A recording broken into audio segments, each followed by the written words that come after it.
We're back. This is podcast. I've lost count. That's an official number. Yeah, there you go. That's the official title of this one. I've lost count. Back for another edition of MissedOnPoints Podcast. Your lovely co-host, Dr. Joseph Bellon. I am merely Eric Mathis. We're going to talk about some sports. The NCAA tournament happened. I'm sure I won that. Go check it out on MissedOnPoints.com. Yeah, you didn't win that. I won is what's important. Joe, your thoughts? Yeah, I picked Kentucky over Kansas in the finals. Interesting. I don't feel particularly good about that because it was so obvious, but yeah, I did win.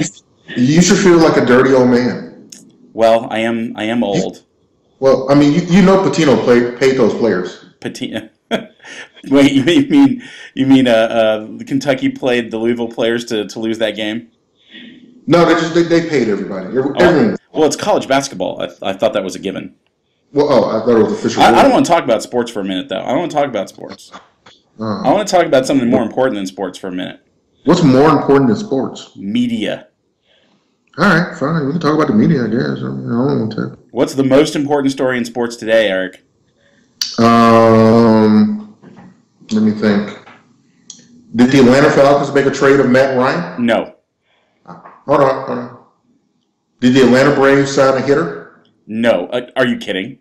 Oh, sorry. The Atlanta Hawks finally got rid of Joe Johnson. Oh, let me go look it up. No, we wouldn't be having a podcast if that were the case. I'd be celebrating in the streets. Oh, well, then I'm just lost. I'd have to start drinking. Fine. What are we talking about? Skip Bayless. Listen, for those of you who did not see the first take destruction of Skip Bayless got housed. And not only was Skip Bayless housed, but Stephen A. Smith was housed. And they were not housed by someone with a PhD. They were not housed by a 30-year journalist. No. They were housed by what Joe Bellon describes as one of the 5 worst sports commentators currently doing pro basketball. That is inaccurate, but I'll go back and correct you later. That is not true. That's not true. Ladies and gentlemen, I would like to give Jalen Rose a standing ovation. Listen. And the children dance. Dance, I tell you. Listen, Jalen Rose did what everyone else has been. We've said on the show a couple episodes ago, someone needs to blow that show up. And Jalen Rose went on there and gave Skip Bayless some of his own medicine. And it was beautiful. And Stephen A. Smith could not pull a Greta Stahl and could not pull his ass out the fire. That's a debate reference for those of y'all who don't know who Greta Stahl is, and shame on you. She was a fantastic debater for Michigan State.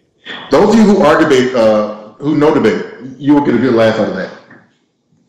Yeah, this is a beatdown of epic proportion. And I want to say something about this too. When we talked about this earlier, and we said that First Take needs to have a crossfire moment.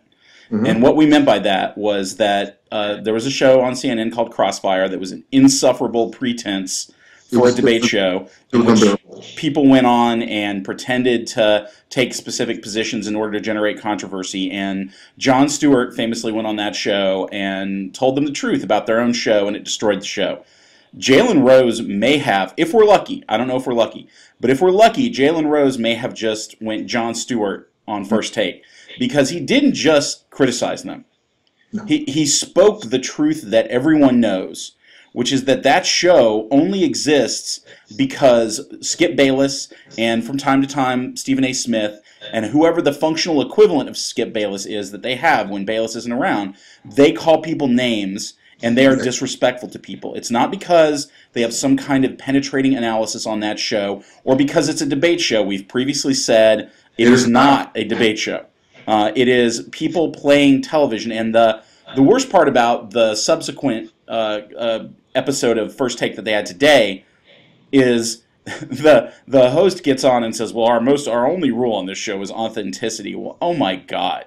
You've got to be kidding me. That's the most ridiculous statement ever. Skip Bayless is the opposite of authentic. All he does is take positions to stir up controversy. And Jalen Rose went on there and called him out. And then Stephen A. Smith decided to get in. Which he's done before. He has done before, but he did it in such a calm and dare I say it, classy fashion that I think it's kind of impossible to ignore, especially when Stephen A. Smith desperately jumps into the fray. And to have Stephen A. Smith try to tell people about civility is like Karl Rove trying to tell people about how to run a clean political campaign. It's ridiculous. And Jalen stayed calm and made good points.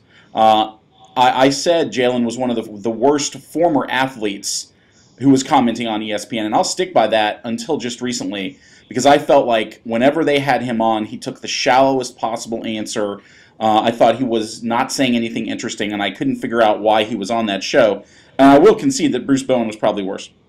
Yes, but Bowen is much worse. This was a moment. This was a transformative moment for me for Jalen Rose. I felt like, for the most part, his arguments were devastating. That when you just call people names, when that is the core of what you're doing, it's disrespectful, and it misunderstands. I thought the best part of what he said was that it misunderstands the amount of effort that it takes to be a basketball professional. And he called them out for not understanding the role of the players who don't start, which I think is also a really accurate comment. Now, I'm not ready to go to the you had to have been a player to be a good analyst. That seems like a poor argument to me. But sure. I thought the rest of his points were really true. You don't get anywhere calling people names and being ridiculous about it when that creates an opportunity cost. Every minute that Skip Bayless spends calling LeBron James Prince James or saying he doesn't have the clutch gene or whatever ad hominem attack that he does, it crowds out a moment where someone could be saying something interesting and penetrating and insightful about those same players or those same games. I thought this episode was a microcosm of what's wrong with the show, and I was glad that Jalen came on and he essentially stopped the show. For those of you who didn't see the beginning part of the show, is Stephen A. and Skip Bayless doing their shtick, calling names, saying this. They have instead of the chosen one, like the catchphrases. He's not the chosen one. He's the frozen one. He's not Robin. He's Batman. He's Robin. Like the things you've heard them do every Wednesday. And when Jalen got on, it was kind of like they prefaced it because the host on the show said, "We have not talked to Jalen. We do not know what he is about to say. This is all real," which I think that part of it is true.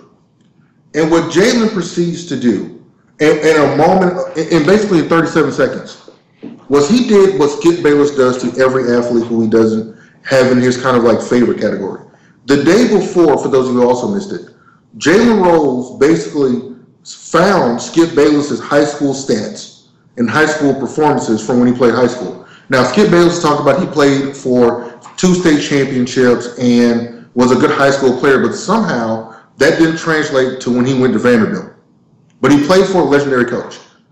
Skip apparently was a JV basketball player in the 11th grade. To give you an idea of what that is like, that is like saying that you are a sophomore in college, but you were told to go back to high school and play high school football. It is very rare for an 11th grader to be on the JV of any team in high school. Normally, you are no longer a JVer once the 10th grade ends. So apparently, he was in a JV and averaged, and Skip Bayless conceded this, averaged 1.4 points. So Jalen then says, you are not any kind of Pistol Pete. You're more like Junior Pete or Wet Pistol. Water Pistol Pete. Water Pistol Pete. To which Skip Bayless got offended by because he said that Jalen did not do his homework. Jalen's argument, which was very valid, is this is nothing more than what you do on a daily basis for 4 hours. Right. While you may have been around journalism for 30 years, and you may have been a very good columnist at a lot of the newspapers you're in, you do not understand what those players go through. To say that LeBron James is not a good basketball player, or to better get to use the example of Kwame Brown. To say that Kwame Brown or Chris Bosh are somehow insignificant players is misunderstanding what it takes to be at the level they're at. If I compare Olajuwon to Kwame Brown, then yes, he looks like a very bad basketball player. But you also have to take into account the person who drafted him number 1 and who in all essence ruined his career, which was Michael Jordan. There's no conversation about that. So at the end of the day, Jalen Rose annihilates Skip Bayless. Stephen A. comes in and basically says, we're not going, he takes a very defined stance. We're not going anywhere. We don't care what they say, and y'all shouldn't care either. Fine. Let's concede for a second that Stephen A is correct. If no one cares what you say, you would not have a job. Right. You would not have listeners. You would not have First Take. So you clearly want people to care and listen to you, which is why you do the shtick you do. The problem is, as you clearly point out, is it takes away from saying something truly provocative. The best First Take I've ever seen in the last 2 years was Bomani Jones, Michael Smith, and there was another guy I can't remember. And it was all analysis about the game. Yep. You did not hear anyone call anyone a name, and it was still controversial. People had very divergent opinions about Tebow, about LeBron, about Carmelo. They had these issues, and there was more depth of what they do as players, and not he's Bosh Spice, or he's Prince James, or Russell Westbrook is not a point guard. And the problem is that when you have that kind of a platform, your ideas carry weight because you have credibility for no reason. And so when you start to say things like Durant and Westbrook have problems, all of a sudden that can create problems, because what if Westbrook is like, yo, who are you going behind my back telling that you got problems? So Stephen A couldn't say that. And then what was even better was when Chris Carter comes on, who Skip Bayless famously said in a discussion of Tim Tebow, well, why should we care? Basically, I'm paraphrasing. Why should we care what you think? You don't have an NFL Super Bowl championship. Chris Carter is a Hall of Famer. I don't care if he's in or not. He's a Hall of Famer, 15 years, maybe top 5 wide receivers in NFL history. To compare the knowledge that Chris Carter has to what Stephen A or Skip Bayless has is a joke. And I pray to God that this show, I pray to God, I never wish for people to be fired or lose their jobs, but, we're going to talk about Petrino in a second. I hope they fire him. Yeah, look. I hope they get rid of him and Stephen A. Smith, and they get people on there. It needs to go back to the old way, where they had interviews and they did other things. The platform's entirely skipped, and that was tiring. Yeah, well, I'll tell you what really reminded me of the Jon Stewart thing is that after you've got Bayless and Stephen A., when Jalen came in, it was like an adult had entered the room, yeah. which is crazy. Jalen, isn't necessarily a voice of great maturity or wisdom on ESPN, but he was acting like an adult, like a mature human being. And for my money, the very best part of that entire First Take segment is when Jalen just relentlessly ignored Stephen A. When Stephen A is in the background, and he sounds, you can't see him when this is happening, but he sounds like a little kid jumping up and down demanding attention. Jalen Rose, you answer my question. Jalen Rose, you did this. And Jalen just ignores him and very calmly makes a series of very reasonable arguments about the way that show is being performed. And I don't want that show to end necessarily. I would just like it to not be awful, and there's a difference between, you can say Kwame Brown is playing poorly. You can say Kwame Brown should not start.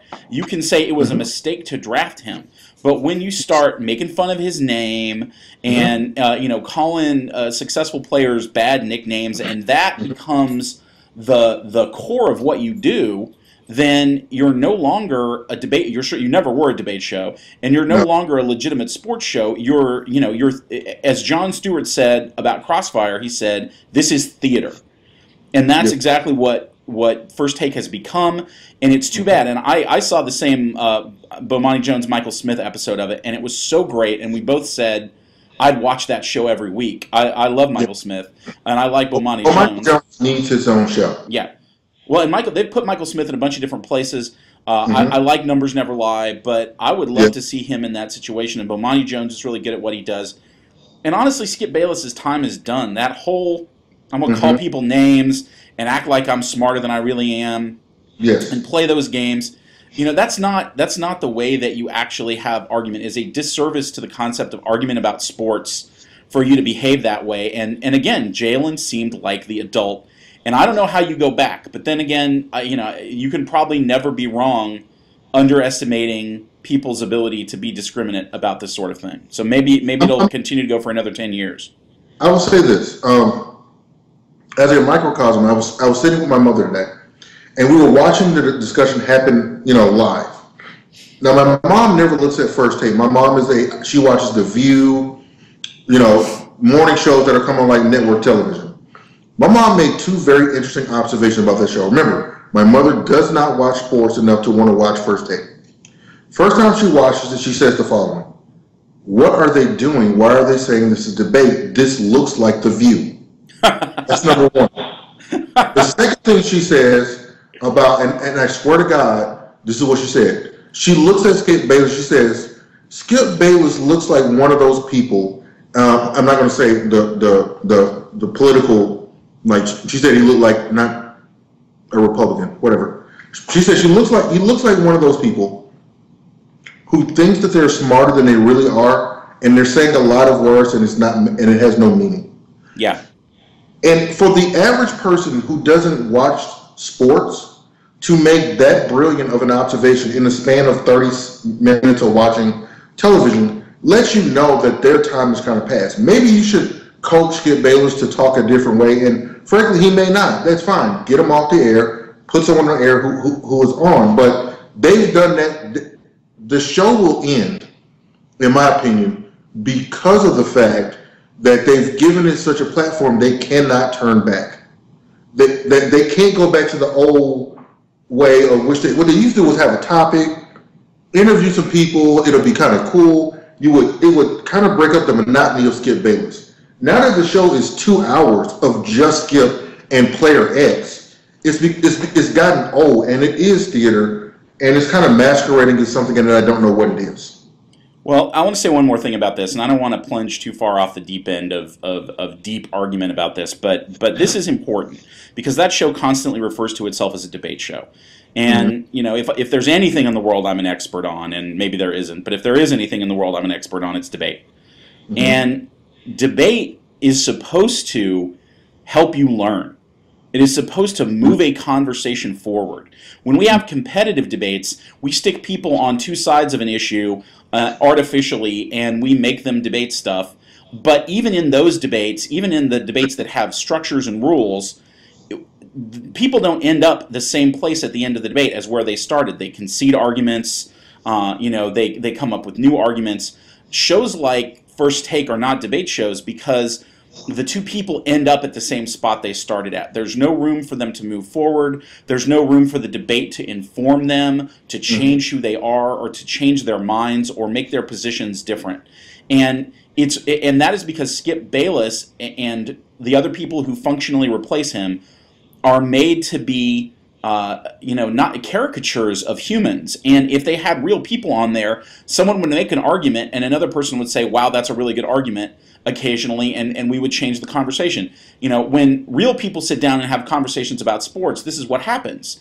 And even if it's not a structured debate, a debate ought to move a conversation forward, not just make it stagnate in theater. And ESPN is owned by Disney, which is the largest media corporation in the world. Disney has enough money. They could afford to take a flyer and try to have a show that actually does something other than be ridiculous theater. I don't think they will, because it's easier not to. But sure. They shouldn't call it debate. Debate is supposed to teach us and to move us forward and to help us change our minds about stuff, and that show does none of that. I think what you're saying eloquently is kind of what Chris Carter said, which is their job as journalists on that show is to inform the public about the intricacies of the sport that the average person has no access to. And this show is becoming more about creating news and creating stories because Skip Bayless says X. Yeah. When you can legitimately say that a show has substantially less depth of argument than Around the Horn, it's time to move on. Sure. And I mean, there are aspects of Around the Horn that are kind of interesting. Again, I like Around the Horn. Around the Horn. It says it's a game show. Yeah, no. It's seriously a game show, and it's interesting, and it has some divergent points. But don't masquerade yourself. Like, this isn't even presidential debates. Like, I understand there are different interpretations of debate. That's fine. It's not even a presidential debate. It's not that way. It's not a debate of any kind. It literally is, as my mom says, it's The View. It's the male version of The View. And if that's what you want to be, that's fine. But your opinions, but you can't call yourself The View, because if you do, then you lose credibility among your subject, your audience. You can't be The View and then support Tebow. Who cares that The View supports him, Tebow? So, yeah.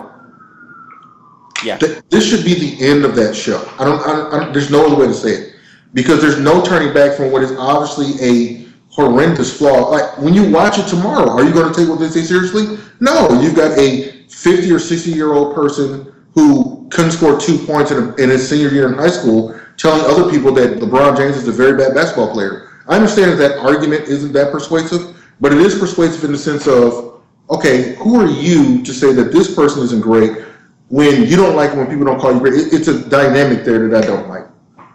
Yeah, I agree with you. If Skip Bayless had at least 1% of the talent that his brother has at cooking, the show would be better. Yeah, and by all accounts, his brother is a wonderful human being. What happened? Maybe he didn't live with... Apparently Skip Bayless was from the ghettos of Oklahoma City. Yeah. Look, that show needs to end. I think that's about it. It either needs to end or it needs to radically transform and restaff. It's a disgrace the way it is. I agree. You know what's not a disgrace? What's that? GSU football, baby. Oh, yeah. Sunbelt. Represent. See, you know what? I had this vision when Georgia State first started football. You had a vision. I had a vision. I would create Georgia State University on my NCAA football games, and we will go to the NCAA tournament. NCAA Division I. There's a couple of things I want to make with this, and I want to include basketball in this discussion. I think that for the basketball team, it is better because they have better chance to get into the NCAA tournament, because the CAA is a much harder conference than the Sun Belt for basketball. For football, I have absolutely no clue. With the exception of some of the schools that, Joe, you have a list of the schools, right? Yeah, we should pause. For those of you that don't listen to the podcast, both Eric, I work at Georgia State University. Eric is a graduate of Georgia State University. I am the alumnus. Yeah, he's the alumnus. We actually heard it here first on the MissedOnPoints interview. On the MissedOnPoints interview, Eric interviewed Ben Moore, who works for Panther Talk. Shout out to Ben, who was absolutely right about this, and weeks ago said that he thought we would be moving to the Sun Belt and that it would happen this year. It did. The Sun Belt is currently composed of the following schools: Arkansas State, I have no idea. I've heard of them. Arkansas Little Rock, no idea. I think it's the capital. Inexplicably, Denver is in the Sun Belt. I mean, I've been to Denver and the sun shone, but then there was a blizzard for I don't know how that makes sense. Florida Atlantic. That was sounding me scratching my head. Right. Florida Atlantic, Florida International, Louisiana Lafayette, Louisiana Monroe, Middle Tennessee, North Texas, South Alabama, Troy, and Western Kentucky. Okay. Western Kentucky is normally good at basketball. North Texas, who we got to see their football facilities as we drove to Oklahoma, Joe. They're normally pretty good at football, as is Troy. Troy produced DeMarcus Ware, for example. I think Tracy Porter. So normally they have pretty good football programs. I really don't understand why Denver's in the Sun Belt. All the rest of those schools are in the general Southeast. I mean, I suppose that Arkansas and North Texas, but there is a if you said Sun Belt as a metaphor, you could sort of imagine a belt going across the geography of the South United States that would take all of those schools in, except for Denver. Not really sure why they're there. Can't quite figure that out. Yeah, I don't know. But when you say that list of schools to me, what I think of is the Jeopardy category must be, what are a bunch of schools that Georgia State University ought to be able to beat in football? Now, admittedly, that is probably also the Jeopardy category of the conference that we were in last year, where we performed terribly. But now that we're conference last year. Yeah, last year we were still an independent. Yeah, and a CAA conference this year. Yeah, this year I mean the year that was just completed, and we played very poorly. We played very poorly this year, and we played poorly against a list of schools that were even less impressive than the list of schools that are in the Sun Belt. But if we're going to be a serious football team, if we are going to really compete in the FBS, this seems like a conference from which we could, definitely launch ourselves. It's going to take some years. We've got to start recruiting different kinds of players. It's only appropriate that we recruit different kinds of players because of the nature of the conference that we will be in and the fact that we'll be in the FBS. But that you could start a lot of worse places. No, like, the beauty of this is that you get to walk into a kid's living room now and say, you have a chance to play in a bowl game. You have a chance to complete in the NCAA. You have a chance now and this should, again, me and Ben Moore, kind of maybe disagree with this a little bit, but if you're playing Division I football, if you're playing whatever the top tier NCAA is called, and you are considering being on the bench at Georgia Tech or going to Georgia Southern, Georgia State's positioned now to take those kids and say, listen, you can play right away, you can play for a bowl game, you could play for several bowl games, especially if there's like 90 bowl games now. If you finish with a winning record, you're going to a bowl game somewhere. So this is great for GSU, both GSU football and for GSU basketball. I don't know about the women's side. I remember Louisiana Tech used to be a dominant basketball team. I don't know how that's changed. But we got to get Ben on the show to kind of pick his brain and see what he thinks. But I think this is a fantastic move. And my prediction, you heard it here first, my prediction, Georgia State plays in a bowl game within 4 years. I don't think that's an unrealistic prediction at all. It ought to, we said this when they started the football program. We said you ought to be able to recruit people to Georgia State. Bring them on campus. It's in Atlanta. It's, not necessarily in the most beautiful part of Atlanta, but it's in Atlanta. It's a thriving community. It is one of the most diverse schools in every way, racially diverse, age group diversity, international diversity. Beautiful women, honestly, and the campus is growing. And we are becoming a more traditional university. You ought to be able to recruit, and at least until the Falcons figure out a different stadium situation, we're playing in the Georgia Dome, so they ought to be able to recruit. You're going to be on TV. You're going to be on one of those ESPN channels because the Sun Belt has played on there quite a bit. You're going to get seen. The argument before was, well, you don't play on TV. Well, that's been eliminated. Imagine if you're a freshman coming in. You've got a chance to maybe leave at your third or fourth year and have played in about 3 or 4 bowl games now, where pro scouts are going to see you. Yep. So this can only be a benefit to Georgia State. I think this year, I'm not sure how the team will do. We still lack some size, but clearly that should be remedied in the next recruiting class, especially now because we're going to have some guys that are going to be, looked at for pro scouts and things of that nature. And look, we're going to go after some interviews with some people that are associated with the program to try to really talk about Georgia State football in a way that, frankly, no one else who's in the major Atlanta media. There's a bunch of places like Panther Talk that do a good job of covering us. Yeah, Panther Talk is awesome with that. But the major Atlanta media kind of ignores us. We're going to go after some interviews with some of the Georgia State folks to really get some answers to questions we have. But let me just say this, as someone that works at Georgia State. The first year we had a football team was the only time in the history of the university that I have been there, since 1999, that I saw school spirit. And I think football has the potential to bring the campus together and create a sense of community at Georgia State, which we currently don't have, and the potential to really help the university become the kind of place it wants to be. Dear Georgia State, please don't screw this up, because you could. They could. Instead of being UCF or USF, one of those stories of brand new football teams or relatively new football teams that make it big quickly, we could become one of those stories of a school that gets a team, goes big quickly, and then fails. I want us to succeed. Please don't screw this up. No, the key is probably keeping Curry around because he has name recognition. Is it? That's a question I'd love to. I think you're right in terms of keeping Curry around generally. I got the sense when he was hired that he was gonna be around to shepherd the program into the FBS, and then you might see him take over as athletic director and have somebody else coach the team. I could be totally wrong about that. No, you could be totally right about that, but I think having Curry around in some capacity is important. He's an NFL Hall of Famer, if I'm not mistaken.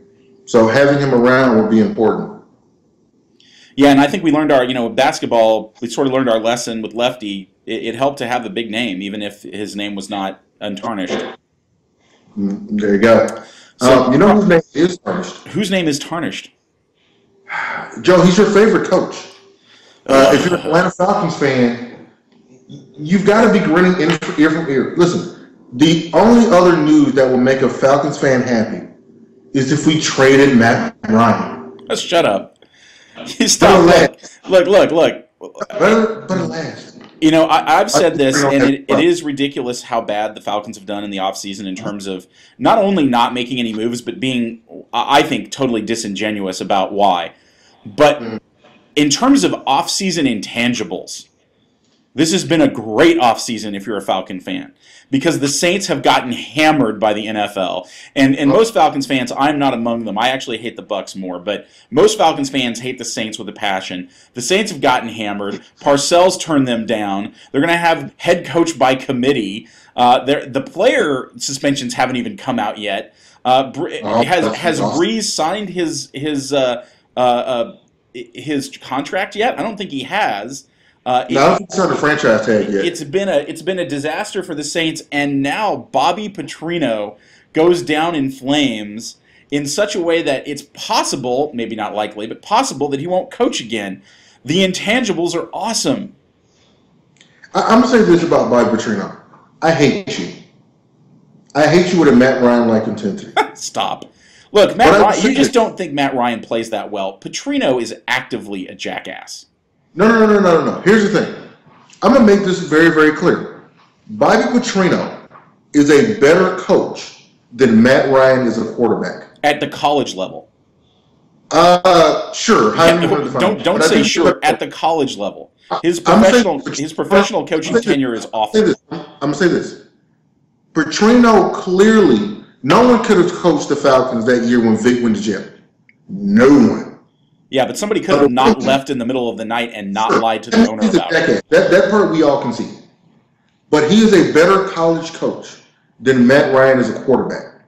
Now, Matt Ryan is a better overall person than Bobby Petrino, but for their skill set, Petrino's better. Yeah, you have no reason to hate Ryan. You cannot want him on your team, but you have no reason to hate him. Listen, if it works for Skip Bayless, I'm a hate too. Yeah. Haters going to hate. So Petrino gets caught. I'll tell you an interesting thing I heard today, and I'll even shout out to the source. Petrino, for those of you who have been completely unaware, Petrino has a motorcycle accident. Mm-hmm. People say, Coach Petrino, were you by yourself on the motorcycle? Oh, yeah, it was just me. And in fact, there's even a state trooper who says it was just him. And it turns out that's not true. That with Petrino riding on his bike is a 25-year-old woman who he has just hired out of a pool of 169 candidates for a job on the football staff, and apparently there was a pre-existing inappropriate relationship. Really? Well, why would it be inappropriate? Yeah, and she's engaged to someone else. Petrino's married to someone else. Really? And it takes a while for the university to get its act together because the university is trying to figure out how it can legally fire him and not have to pay him. So they sent Petrino the notice in writing so they would not have to pay him.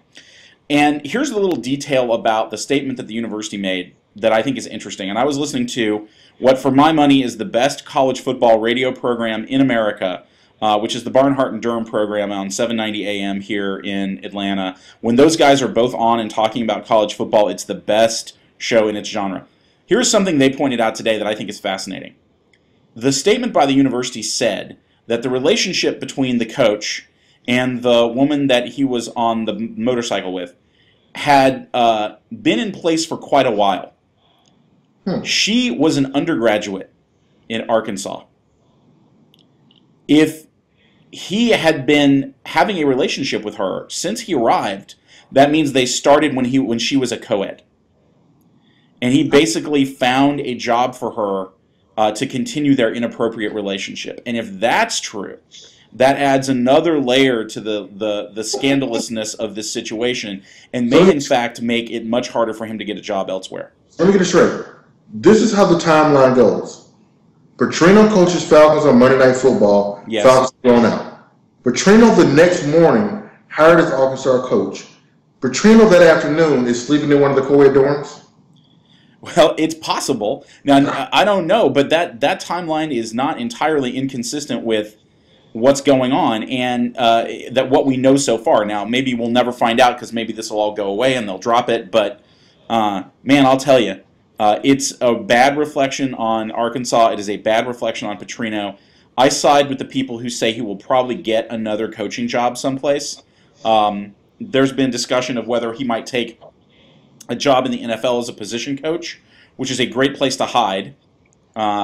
He could go the Jim Tressel route and be a consultant somewhere while he's waiting for the public to forget what he did.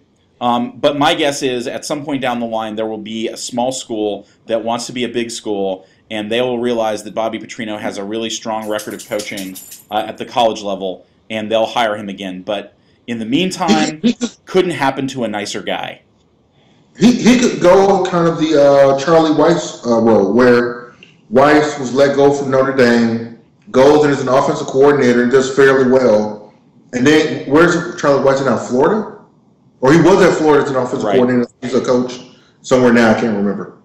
It could be that scenario. I will say, or actually, I think a more analogous route is George O'Leary, right? O'Leary gets hired for like a day by Notre Dame, and then it comes out that he had somehow a false information had ended up on his resume. Notre Dame fires him, and he disappears for a while, and I believe into the NFL for a while as a position coach, and then reemerges as the coach in Florida, where he's doing very, very well. Still kind of living in anonymity, but so that kind of leads us to Arkansas, who by most accounts people thought were a top 5, top 10 team going into next year. Missouri's coming to the SEC, Texas A&M coming to the SEC. There's a lot of questions, Joe, and you know when we ask questions, you know what we do. What's that? Rapid fire. It's time for a little rapid fire with Arkansas. By the way, I just want to say that's a new record. We have 2 different sounders on the program. We're rapidly approaching professionalism. We're almost official. All right, Joe, you ready for some rapid fire? I am. Question number 1: Arkansas loses Bobby Petrino. Will they remain a top 5 program next year? I will say no, but that's mostly because I didn't think they were a top 5 program this year.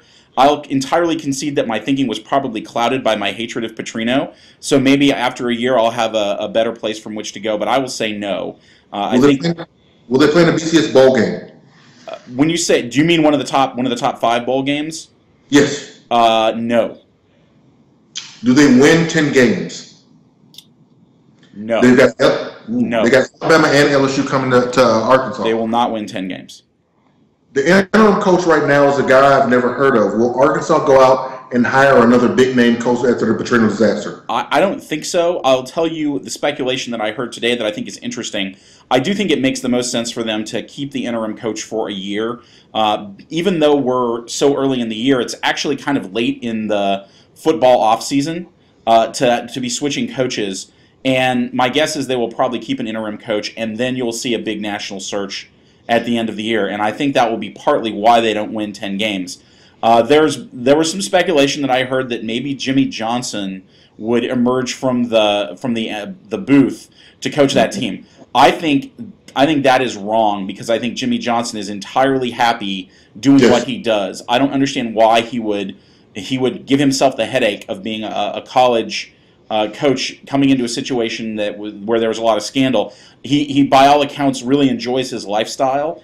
He's got plenty of money, and what he does is frankly really easy. So I think that's not going to happen. But barring a huge name like that kind of comes out of nowhere, no, I don't think they'll get a big name this year. And I think you kind of answered this already. Over under 1.5 years before Petrino's a head coach.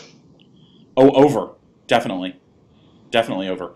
I think the fairer question is over under 1.5 years before he has a major coaching position, and I don't mean head coach, but like a coordinator position, or even like a quarterback's coach position, which might be. He'll be somewhere next year. He'll be somewhere in the NFL next year. I don't know if that's true. Maybe you may be right. All right, kids, that was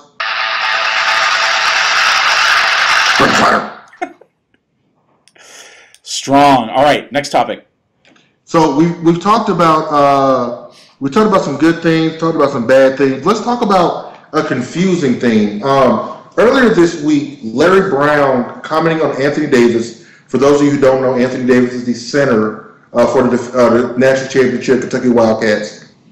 He compares him to Bill Russell and says that if he is drafted to the Charlotte Bobcats, he would win, or the Charlotte Bobcats would win 50 games next year.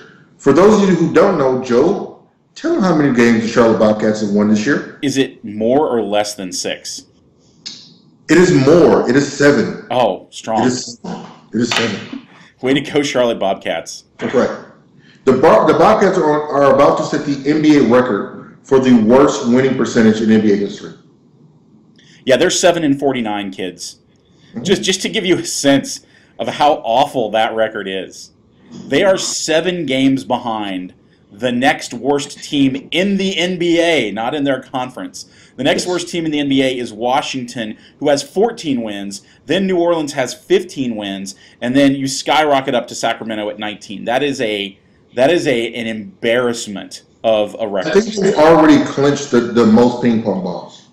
Yeah, I don't know what Larry Brown... Well, by all accounts, Larry Brown said this because he would really, really, really like to coach the Charlotte Bobcats, which just shows you that he has no standards whatsoever about who he coaches.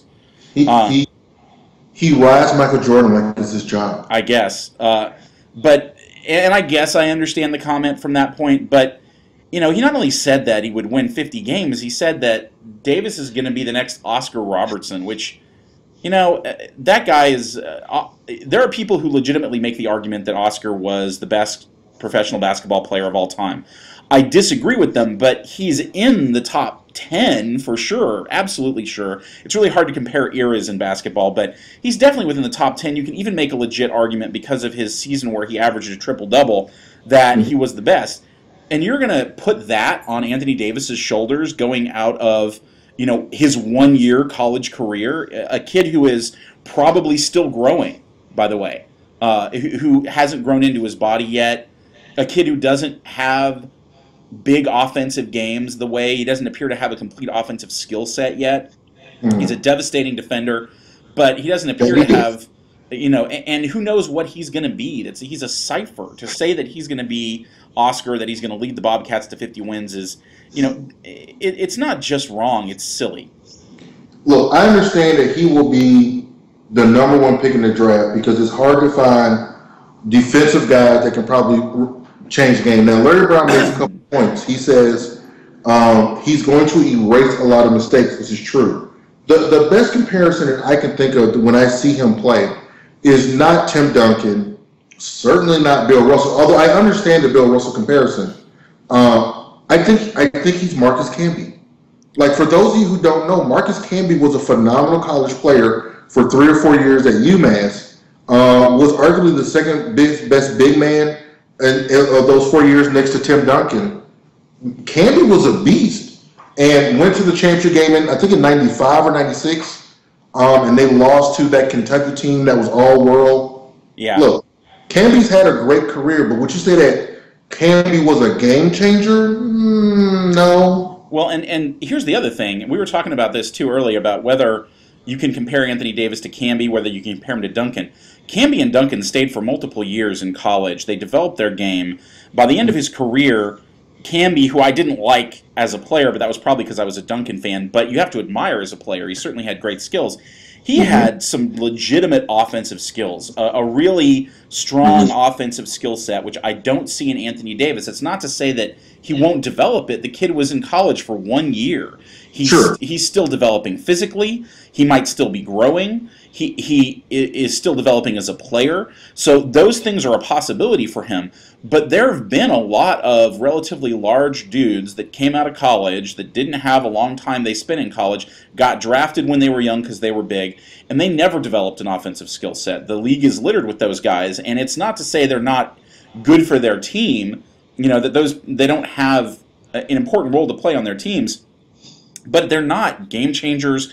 They're not the kind of person that you would say, this person's going to be equivalent to this or that player. Even as a first-year player, Tim Duncan clearly had really strong footwork on the defensive side, which Davis is more of an athlete in terms of his ability to block shots.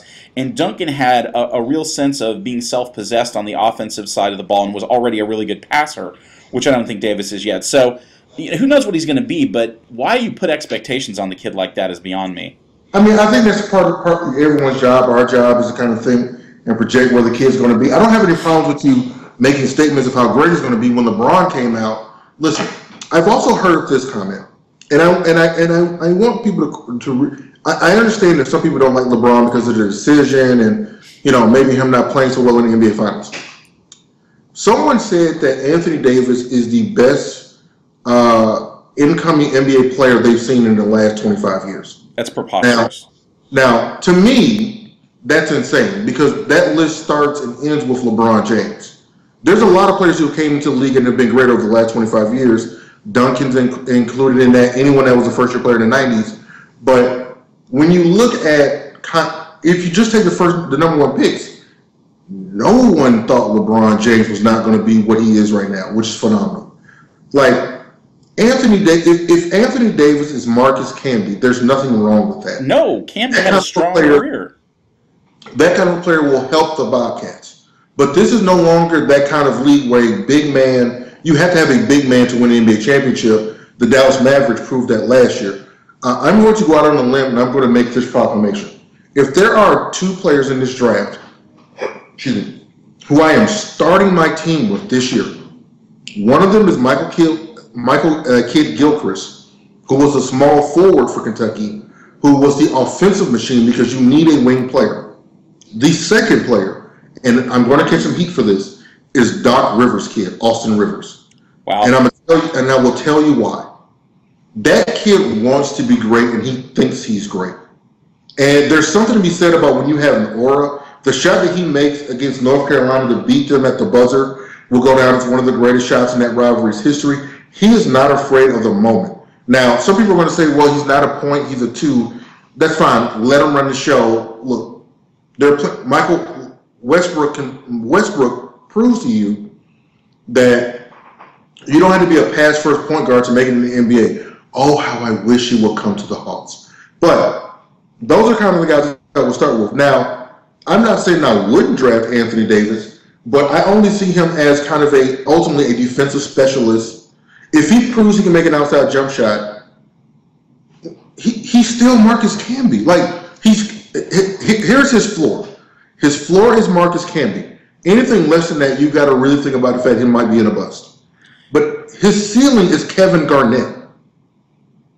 That's probably true. And you know, again, if you ask any franchise, particularly a franchise that's doing as poorly as the Bobcats are, and you said, "Hey, would you like a player who's somewhere between a young Marcus Camby and a young Kevin Garnett?" They would say, "Yes, please. Absolutely. Can I have two?" Yes. You know, and so that's not a criticism of him.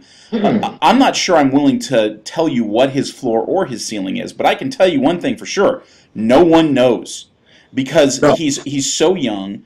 Like Duncan, his playing career is not that big because of the change in his body. Duncan played the same number of years in organized basketball, if I'm right. Duncan played basically when he got to Wake Forest, maybe a year before. Yeah, Duncan was a potential Olympic swimmer. His sister was actually an Olympic medalist, and he was going to be a swimmer until a hurricane came along and wiped out all the Olympic-sized pools in the Virgin Islands, which is where he grew up, and that's why he turned to basketball. At least that's the story. There's apparently a guy named Chris King who was a player for Wake Forest who saw Duncan play in a high school game and said, "We got to get this guy." So Duncan had only been playing organized ball for a couple of years before he gets to college. Same thing is true of Anthony Davis, and Anthony Davis had that big growth spurt where he went from playing a point guard to being a center very quickly. So it's hard to even say that his early period of time was predictive in terms of how he's going to be. No one knows. You know he's got a series of athletic abilities that give you hope that he can be something special. But to say what he's going to be now is just irresponsible and foolish. Nobody knows. I will say this: the difference between the past and now is the AAU scene in America is outstanding. Kids play against high-level competition all the time, especially when they're an uber athlete. And apparently Anthony Davis was still an uber athlete until he hit the growth spurt, and he became an uber center. Right. I'm not saying that he will not play center in the NBA. He's not big enough physically, so he's not going to bang with Horford, Howard, and those boys. But he will play power forward, and there's no reason you couldn't foresee him being what Kevin Garnett is, because Garnett's specialty when he came in the league was defense, intensity, rebounding. The offense came later. Yeah, that's definitely true. But I'll say this: when I look at Anthony Davis, I see a kid that's going to grow into his body. He has not reached his body size now. He may never get an inch taller.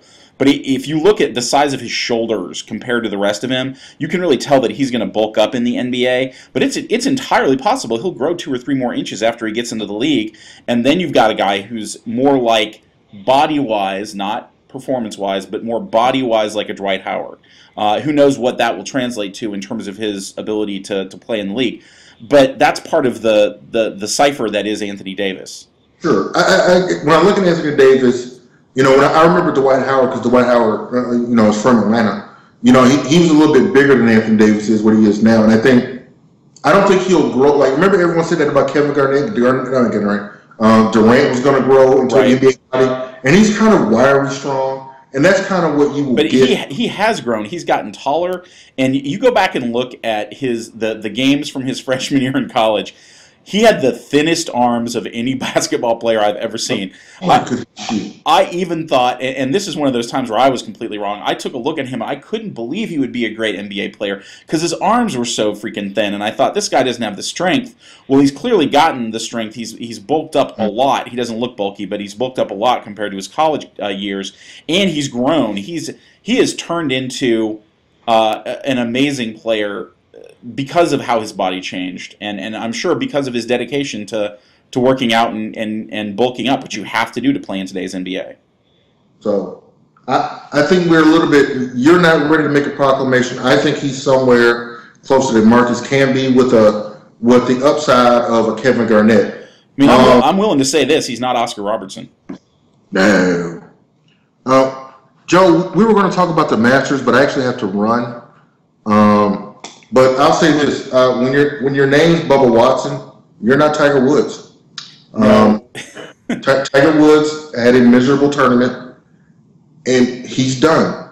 He gave us a glimmer of hope with the win. He's done. He will not catch Jack. I don't care how many more tournaments he plays. He's a average to below average golfer. He will go down as one of the top 5 of all time, but the injuries and the issues with the infidelity have killed his career. Yeah, his career arc is now the behind the music career arc. For those of you that are not old enough to remember that, Behind the Music used to be a show on, basically a documentary show on MTV, where they would talk about these bands that had been great and then crashed and burned. And it was always the same kind of story arc. Oh, we were great, everything was wonderful, our album came out, everything was awesome, and then the drugs and the girls and the booze and the drummer lost an arm and then we sucked, And now we're doing something else. It was that same exact career arc for every Behind the Music. Tiger may very well be the Behind the Music career arc in golf. I'm not willing to say he's not going to catch Jack because who knows what happens, but I can tell you right now he's not a golfer that's going to be in the top on a regular basis. And now we've had 14 tournaments in a row, or majors in a row, where 14 different guys have won. So, I don't know that the Masters got me that excited. I got a little bit excited when I thought Mickelson might win because I kind of like him. But Bubba is a strange cat. He's got the mullet. He's got the I'm buttoning my polo shirt up to the point that it's hard to believe I can breathe efficiently fashion style. And he didn't even have a particularly great last part of the tournament, and he still won. I'm really disappointed that Oosthuizen didn't win just because he has an awesome name, and his nickname is Shrek, which I like a lot. And Oosthuizen is just fun to say, but I don't know. If we'd had a Mickelson Oosthuizen shootout or a Mickelson Bubba shootout, maybe it would have been better for golf. This was not a legendary Masters because Mickelson choked late, Tiger wasn't involved, and global warming means that the Augusta Golf Course was not nearly as beautiful as it normally is because all the dogwoods had already shed their leaves. So I'm not that excited about it this year. I'm not that excited about it either. I will make one last point. It makes zero sense for Augusta not to allow women to play the course. That is all. Yeah. Yeah. And I love all the people that try to defend it. Well, they're a private club. Yeah, that's awesome. Thank you, Ron Paul. That's a great argument. Terrific. That's awesome. But no, that's it. Joe, final thoughts? We're finally starting to enter into another interesting sports period. The NFL draft's coming. The NBA playoffs are coming. Baseball might actually get to the point where games seem to matter. I think we should do our NFL draft special next draft. You may very well see the NFL draft special where we play McShay and what's his face? Mel Kiper. Brother. Mel Kiper and McShay. And see what we think about the draft. It's gonna take that sort of commitment for me to get into it since I'm so disappointed with the Falcons' intransigence and lack of draft picks. But you don't have to worry about the Falcons drafting, and neither the Saints. That's right. All right, but until next time, this is Joe Bellon. Eric Mathis, tell your friends you're not missing on points, but you're listening to us. Peace out.